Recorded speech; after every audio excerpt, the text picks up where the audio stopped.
عاقبت این عقب نشینی بارسلونا چی میتونه باشه؟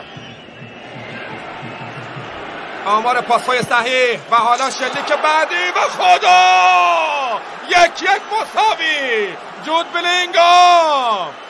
بلینگام خوب گوش کنید چی میخوام بگم.